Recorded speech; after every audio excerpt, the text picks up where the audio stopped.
Okay, thanks very much. Just want to say a big thank you for inviting us. Feel very honoured to be here, actually. We're both very, very nervous, so we're going to get straight into it. I think so, yeah. One of the things about being designers is that they never teach you how to be public speakers, and we've never presented to an audience this big, so it's quite humbling to be here. Just a little bit about us, as we're 10 years old next week, in fact. We're a very small graphic design agency based in London, and we, like most designers, get bored extremely quickly. We have a very low tolerance threshold for boredom, so we like to keep ourselves really, really busy. And the way to do that is to have lots and lots of projects, and we're constantly juggling between projects in the studio, and we love that idea of keeping our brains ticking over.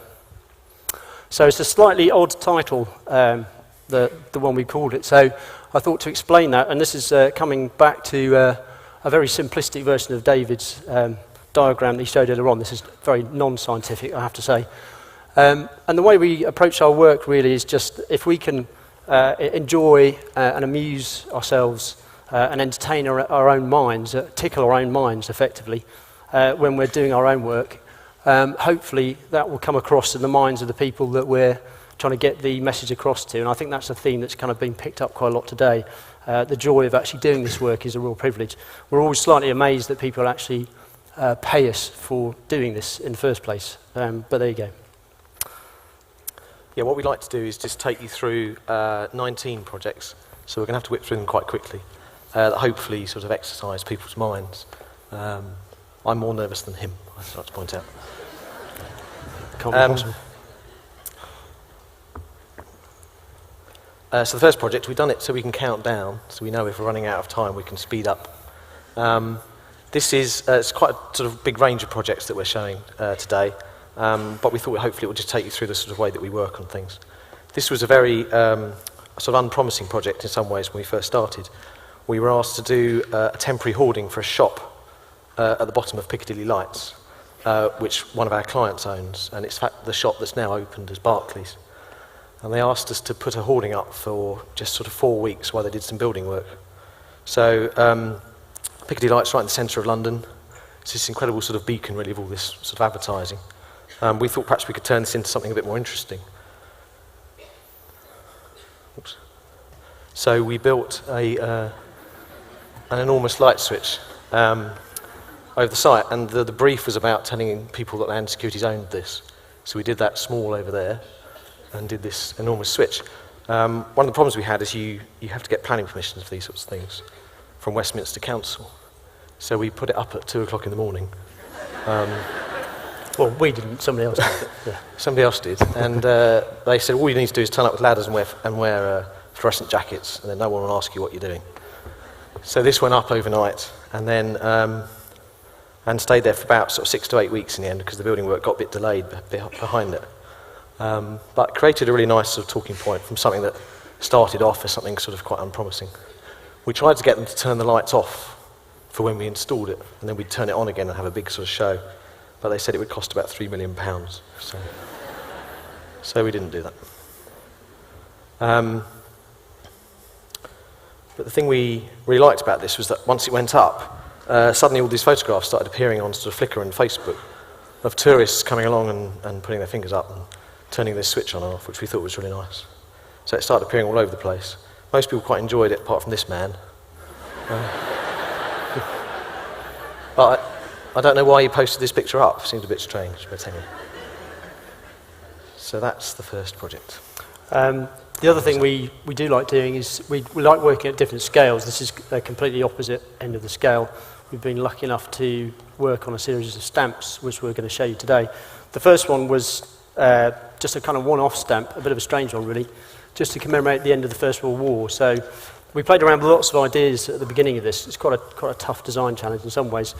Kept coming back to this idea of the poppy, which is obviously very iconic kind of image, but somewhat overused. So in our research, we kind of looked up lots of sort of battlefield pictures and ended up playing around with the observation that the stems of the poppy kind of looked like barbed wire. So we ended up fusing these two things together. And what's quite interesting, at a tiny little scale like this, we quite like the idea that some of these ideas are actually quite hidden, and you have to kind of decode them to sort of to remember them. And then this proved so popular that they asked us to do a whole series of these. So we kind of really racked our brains and came up with a whole different way of doing this. So using poppies as a kind of generic theme. And again, that photograph of the kind of soldiers going over the top was kind of almost hidden. It's very bizarre seeing it that big up there, I have to say. And we kind of carried on with this theme. We found an old photograph of a captain that had been killed in the First World War at the Imperial War Museum, and we kind of thought it looked a bit like paper. So we kind of montaged it with the paper-like folds of the poppy just to hide it in. But we really enjoy working at different extremes of the scale, just to kind of challenge ourselves, really. This one is a project we did for the Natural History Museum. We were lucky enough to win the pitch to do their identity several years ago. And this was a project that came out from that, which was to redo all of their learning and education sort of packs that they gave out to schools, which in the past used to consist of clipboards with photocopied bits of paper, and therefore you get lots of extremely bored-looking children wandering around the museum. This is what they looked like previously, which weren't the most inspiring of things, I think. And the big thing that we noticed was that we went down and watched school parties wander around, is they'd fill all these things in on the clipboards, give them back to their teacher and go home, and not have anything to keep or sort of remember it by. So we came up with a very simple idea of doing the covers as masks, which you could tear off. You fill in the whole sort of booklet behind, give that back to your teacher, tear this off, and it had little facts and figures on the back about the galleries that you'd been through. So we thought this was quite an interesting sort of starting point. Then they told us we had to do 25 of these, all on different subjects. So it then became a bit of an exercise in finding different ways of using holes without them becoming too rude. Like so. For the children to muck about with. Dancing ostriches, which were quite nice. It's worth saying these models are both of our children, cheap labour, but they were told specifically not to do anything rude in the photo shoot. So this one demonstrates quite well the rudeness that's possible with holes. As does this one, I think. So. But one of the nice things about this really was going down there when we tested them out with the children. We worked with education consultants about the content and all that sort of stuff. Was the kids just wanted to tear these off and muck about with them, not really take any notice of the museum, if I'm honest. This one was really nice. Join the feeding frenzy. This one's called. Only works if you look in that direction. But that's quite rude. Yeah. Right, we're doing all right. Another property development, we've been lucky enough to work for Land Securities for years, and a really visionary client let us do pretty much whatever we wanted, which was quite amazing, actually. This was for a new build project they did in the City of London. And one of the things they told us that they were going to reuse something like 85% of the materials from the previous building that they'd kind of demolished to make the new building. So we thought this was a really interesting idea and a way of kind of getting across to the public that it was a point of difference. So we kind of asked this sculptor friend of ours called Beanie, who's a genius with 3D materials, to literally go down onto the site and rummage around in the skips to kind of gather all these kind of materials, all weird and wonderful things being thrown out. And we really like the idea of something being built or kind of growing out of this big pile of rubble. So we asked him to do a whole series of these kind of sculptural trees. This one was for plumbing materials, including the kitchen sink. And these were about 2.5, 3 meters tall. And he kind of built these literally within a couple of weeks. Amazing kind of feat, really. This one was out of circuit boards and telephones, all sorts of things that were thrown out. And there's a whole series of these. This one's from air conditioning materials. And he even made some from kind of old carpet tiles that had been cut up. So we quite like this as a campaign thing. We used this right across the campaign. And they had a big launch event to kind of launch the new building. So we came up with the idea of installing these weird kind of looking trees, but we wanted to create a bit of an event for the launch itself. So we kind of backlit these trees, which looked a bit like weird silhouettes of normal trees. And then when the launch happened itself, we kind of turned the lights on, and then revealed the kind of true nature of the kind of recycled part of the project. So it was a lot of fun doing that, actually. This is another animal-related project. I seem to have all of those. This was another stamp project we did for Royal Mail. We were asked to do something to celebrate Darwin's 200th anniversary. And what they wanted us to do was talk about all the different areas of study. The fact he was a botanist and a geologist and ornithologist and things. So we were trying to think of something that would help us, a bit like the Tree of Life that he drew, this idea of connecting things together. So we came up with a very simple idea of doing all the stamps jigsaw shaped. And we managed to convince Royal Mail to cut the stamps in these shapes, which then gave us the opportunity to use a combination of historic and modern photography to talk about all the different areas of study, which sort of ticked all the boxes for what they wanted to convey with the stamps. But the nicest bit, I think, was the fact that you could connect Darwin with an orangutan. We did find the picture that looked the most like him, actually. Yes. We tried to, anyway. What was quite interesting is we thought Royal Mail might be a bit offended by this, so that when we did the set, we put them as far apart as possible. But then we sent letters that cost us a fortune for several months, so that you could just join these two stamps together. It's like sort of continuity we thought was quite nice. This led on to another project. Pogonology is the study of beards, we found out. We were asked by Darwin 200 to produce a campaign and a poster for them. And we commissioned, so we started off again with this amazing portrait and the Tree of Life. And we commissioned an amazing illustrator called Ken Mickey in Japan, who we had to brief, knowing that we couldn't speak any Japanese and he can't speak any English. So we did a few sketches and sent them over to him.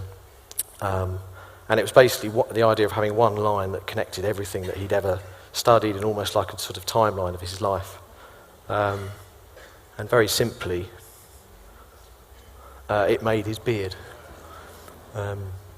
Just an absolutely incredible illustration, and not something we could obviously have created by ourselves.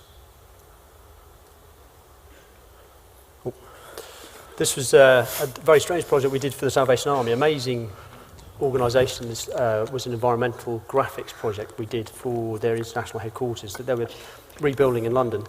And the bizarre thing about the Salvation Army is this is pretty much what they looked like when we turned up, actually, has to be said. Quite scary, intimidating, all dressed in their full uniform. It's run by the kind of G9, which are these 9 generals, really savvy, very, very clever people. And the weird thing about winning this project was we're about the least religious people you could ever meet.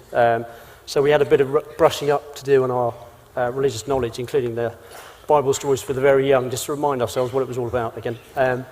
But the weird thing about their previous building, their old building, was this kind of slightly scary looking Victorian kind of edifice, very kind of closed off and very scary looking.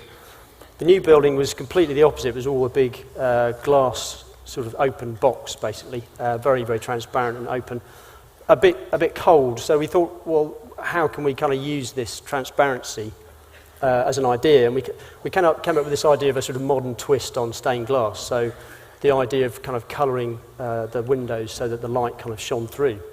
So what we did was we made all the graphics, all the glass panels transparent, so all the graphics you could see through. So this kind of had two effects. At night time, the whole building was lit up, and this would kind of glow outwards.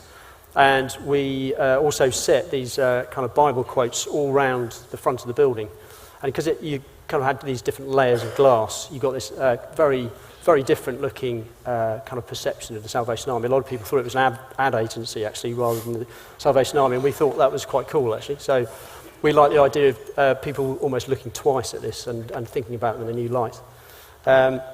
And we had a lot of fun. They had to help us massively with trying to find these quotes because we knew nothing.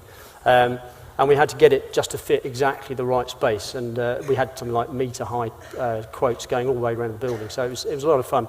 We even we used Gill Sands to kind of do all the typography. We even redrew the cross of the T to be a cross. So there was lots of kind of attention to detail stuff. And And there was a lot of fun had with the language in some of the manifestations. And what you kind of got, because the sun would kind of stream through, you get these big kind of shafts of coloured light coming through, which kind of lit up the interior of the building. And what was nice about this is it was a proper collaboration really between us and the architects, and it had hats off to them for letting us mess up their nice building for them. Right, number 12. Creature Compass, this is a very different sort of project for us. We do a lot of work for the British Heart Foundation, and they approached us to produce what they called a bereavement resource, which was a very sort of very tricky brief, really, very difficult sort of subject matter and really quite hard to get heads around. So we went onto Amazon and looked up lots of these things that exist, and it was basically a pack for children who'd lost a parent or a close relative to heart disease. And we just felt a lot of these looked slightly inappropriate. Someone very important has died. The idea of giving that to somebody after they've just died sounds a bit... But, so we looked at these and we thought, you know, it's an amazing resource which they just basically give away to anyone that's had these sort of issues. And so we sat down with a professional storyteller who was also a children's counsellor and wrote this story with her, which was all about a small creature who lived in a forest who had a friend called Bird, who he loved. And basically the story goes on that he wakes up and Bird's disappeared, and makes me quite sad, actually. And he wakes up and Bird's disappeared and there's no answer, he doesn't know where he is. So we thought this, actually when he read the story that she wrote, it was really very moving, and the creature goes through all these different emotions of getting angry and then sad and then despondent and then bewildered and all these sorts of things. So we spoke to some other children's counsellors, and they said whatever we do has to be very sort of tactile as a pack. So we looked at using felt as a material, and we created this small creature working with an illustrator we use quite a lot. And she came up with this amazing drawing of this character that basically changes colour and just using very simple sort of movements completely changes its mood as he goes through the book. So we created this little pack that was in a cloth bag that had a little felt toy, had this booklet, and a few other sort of practical things you could do to try and overcome some of the problems. All the illustrations were done where something was always missing, so all of the friends he meets are all hidden in this tree. And this is Bird at the beginning, so it's all sort of very jolly, and it gradually gets more depressing as the book goes on. It gets a bit happier at the end, but not that much. But even within this, he goes through this sort of rocky place and he gets completely lost, and the shape of Bird is sort of hidden in the rocks and things. But very much done as a storybook, and the BHF logo is just put on the back, and it's all very sort of subtly done. But it also includes this little stage set, so you can, what the counsellors were saying is children like to sort of recreate little scenes from the book and assign memories of the person they've lost to buttons and things like that. So incredibly moving project to do. And the idea of having this little creature that you could sort of just slip in your pocket and it would just remind you of that person. That's the most depressing bit of the talk. Hopefully it goes up from there. Another set of stamps we did, I'll whiz through this pretty quick. This was a kind of double anniversary, really. It was the 100th anniversary of the first Morse code signal, the SOS signal, and also the Rescue at Sea service, the kind of voluntary service. And again, just kind of digging up the background to the project, we came across this amazing photographer who is a seascape photographer by trade. So he takes these stunning kind of seascapes, but he's also a lifeboatman. He's a volunteer on a cruise. So we got access to some great kind of training exercises to kind of take these shots. And we just kind of made the most of these kind of seascapes and just pulled out the kind of fluorescent orange that they use for the kit. Again, one of the nicest things we kind of suggested to the Royal Mail, which is quite a big deal for the Royal Mail to kind of change cutters, is to change the perforations, the kind of the holes that are punched through to dots and dashes, so it actually spells out SOS around the stamps. And again, we quite like that idea that some people might never discover this idea, but to us it kind of amused us, and therefore hopefully some nerdy kind of stamp collector out there is going to find it one day. This one I'll try and whip through quite quickly because it's a bit complicated, but we do quite a lot of hoarding work around London for various sort of buildings and schemes, and a lot of the time hoardings look a bit like this. They get painted by developers. Somebody writes something quite poignant on it, or designers and estate agents get hold of it, and they do this. I think I prefer the first one. And they produce these sorts of things. And I think from our perspective, we're thinking, what a great sort of canvas you've got, and the fact that you can actually turn it into something much more interesting for people walking past, rather than just this barrier to something that's being built behind. So this was a big scheme in Victoria, in London, centre of London, and we thought it would be interesting to try and dig up lots of facts and figures all about the history of Victoria and what happened in the area. So we came up with this idea of an A to Z of Victoria, and then we designed whole sets of letters. We designed about 3 alphabets in the end because everyone got a bit carried away. But stories like this, that William Caxton printed his first book in England, in Victoria, the history of the busby and the bearskin, which is what those Grenadier Guards wear. So this was cut out of bearskin. It was fake bearskin because we couldn't get any real bearskin. The Jewel Tower is one of the towers in the Westminster, Palace of Westminster. So we basically created a whole alphabet. And what we did in the studio is that we just gave lots of different letters to different people and really didn't try and compare them. So we got this nice sort of eclectic mix. And then we just printed them on this sort of huge scale on the hoardings down Victoria. And I think you can see from this the fact that normally these are quite plain and you can just see the building work behind. But we wanted really to create almost like a sort of little gallery in some ways of these big letters. This is almost like a college project. We kind of pretty much wrote the brief ourselves, and talking about kind of pushing back on clients, this was a classic case where we just said to them, look, we're just going to go and do this. You have to trust this. It's going to work. And luckily they did. Yeah. This one's quite nice because the N is for New Scotland Yard, which is the head of the police headquarters in Victoria. And we managed to find a policeman reading it. So. That D was for deck chairs. The X proved a bit of a problem, so we did it about voting in Westminster. We thought that was a way around that. The one on the right-hand side was quite nice. Was all about the pelicans in St James's Park. So we drew this big P out of pelicans, and then in one of them, there was this story recently of the fact that some pelicans eat pigeons. That they open their mouths. I still don't really believe this, but I've seen it on YouTube. They open their mouths and the pigeons almost fall in, and the pelicans just close their mouths again. Anyway, we didn't tell land securities about this, we just did this. And they haven't told us about it yet. But what it then meant is we could, this first hoarding, there's going to be about 3 of these, is probably about 2 kilometres long, so it goes right around this massive scheme. So we just spelt out big sort of sentences about know Victoria or explore Victoria. I don't know what that one says, but it says something else. And this was one of the alphabets that we did.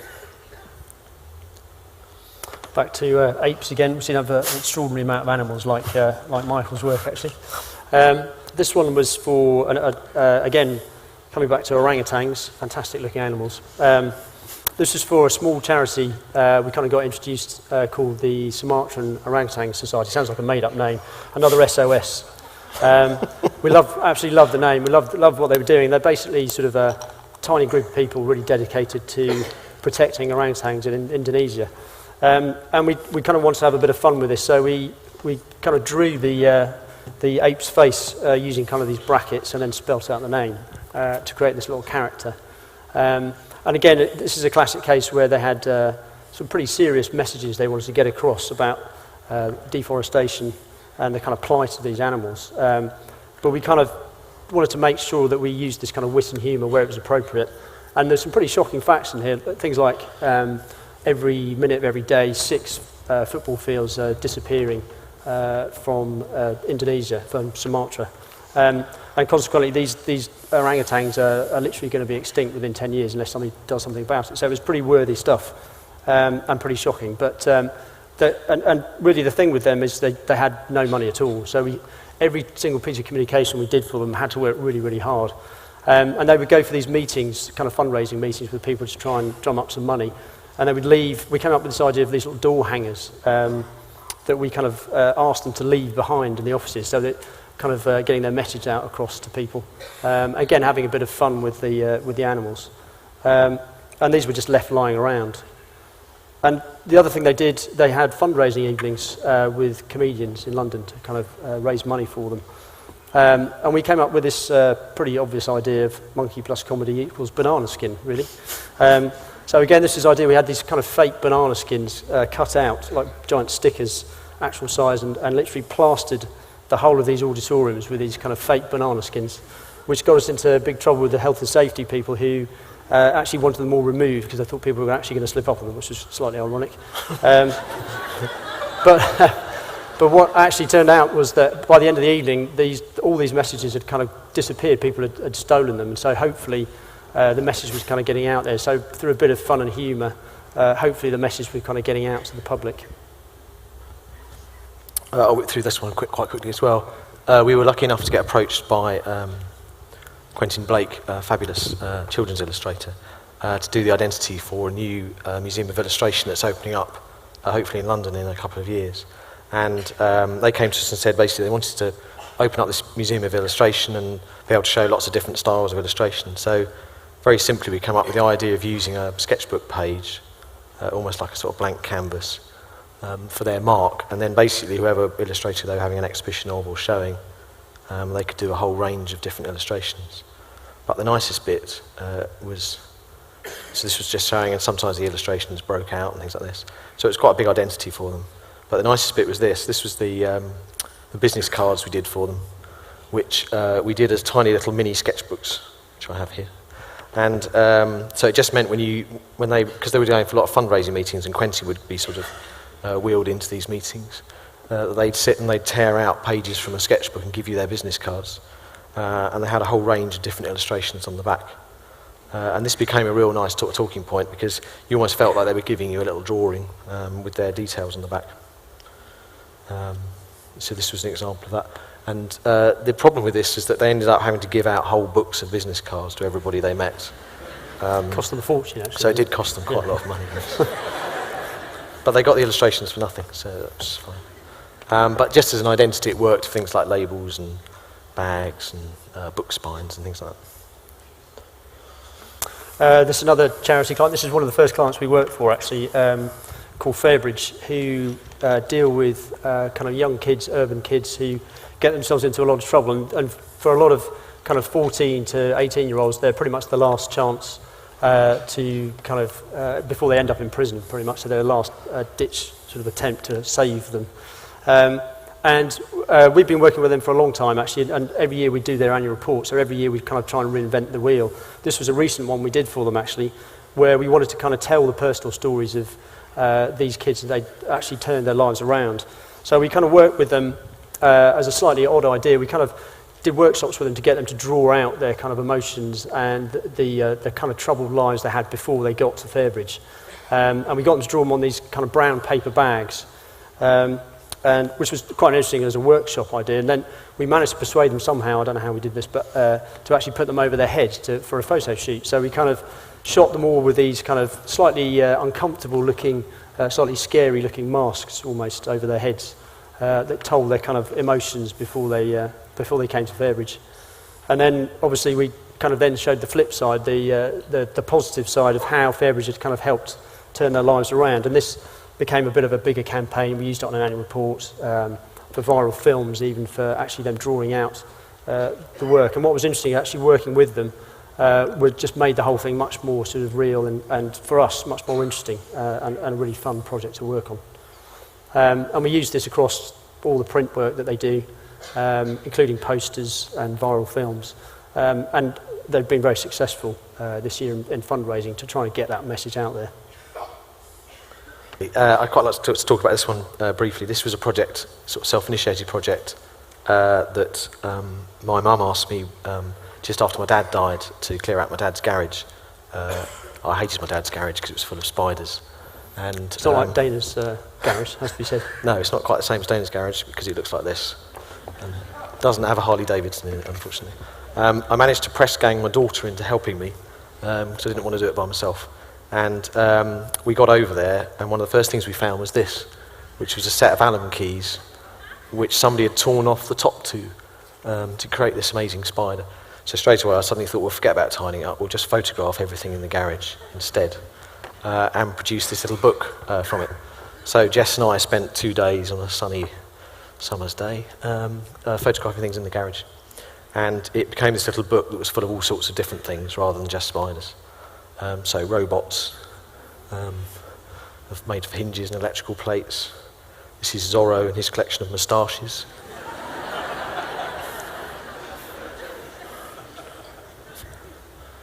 These were two large-nosed men that I found. What was very nice about these is we didn't do any sort of retouching. We literally just found them, put them on a little light box, and then photographed them on a crappy little camera. But it became this little book with sort of bugs and butterflies and more bugs. The solar system, which is a circular saw and some washers. And it became this book that Jess and I published through Hattrick. Even the barcode was a little nuts and bolts. And this amazing quote, which I think which is incredible, which we put on the back. I don't think Jessica's going to become a designer, but never mind. This is kind of back to Dana's film earlier on, that something that clients are always asking us to do. And this, the background behind this was a huge development site in the southeast of England. They were kind of redoing this entire kind of chalk pit that had been disused for years to develop it for housing. And they'd spent millions of pounds and millions of tons of earth had kind of been moved. So they actually asked us to kind of make the logo bigger. So that's exactly what we did for them. We ended up getting, in a very low-tech way, the landscape architects on site to draw out this 70-metre diameter logo. So we really did make the logo bigger. And it's done in a really low-tech way. It was just a couple of guys with a rotavator just carving up this enormous space. And we kind of filmed it, again, part of a campaign that we kind of ran for the thing. And it was just a bit of fun in actually using the scale for this. And what we ended up doing for this is then we kind of got carried away and ended up doing a whole series of these.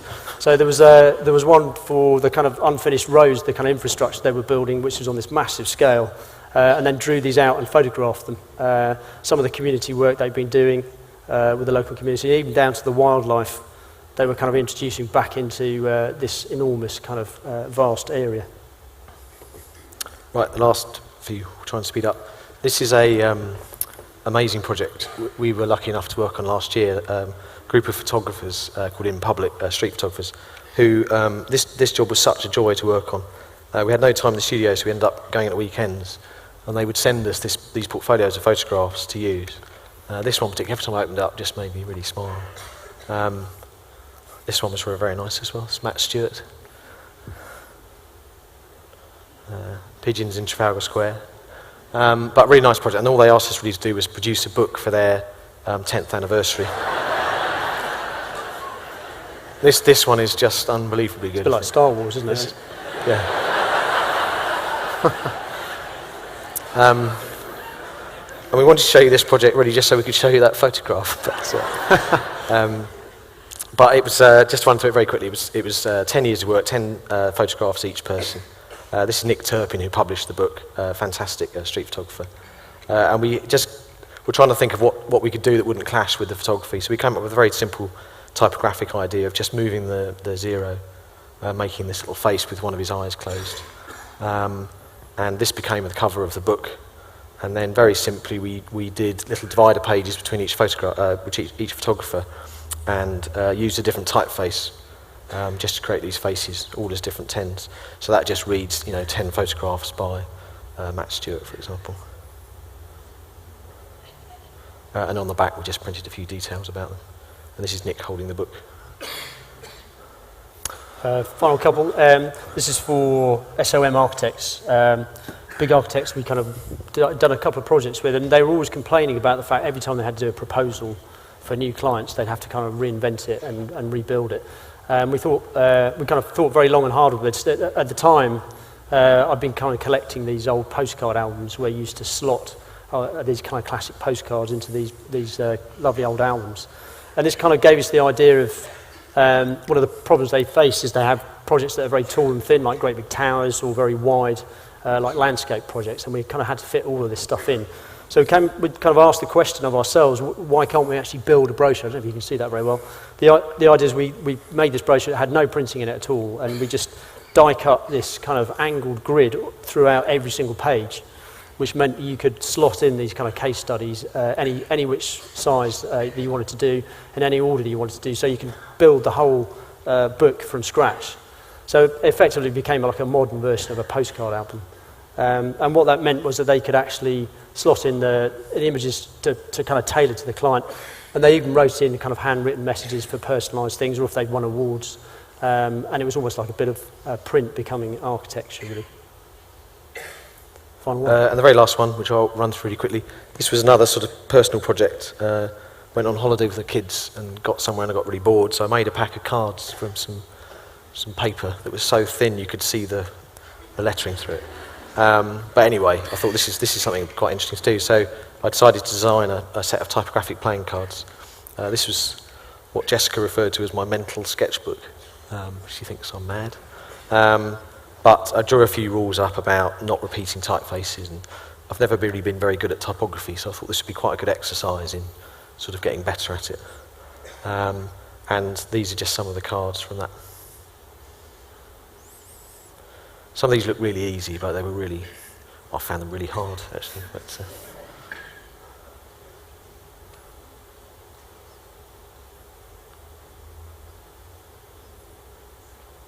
the one on the right was the last one that I did, and it seemed to take ages to sort of crack it. And it looks like it took about 10 seconds. And then I just did a little pattern on the back to look like playing cards that just repeated all the type. And this was a little proverb we found, which we thought was quite apt.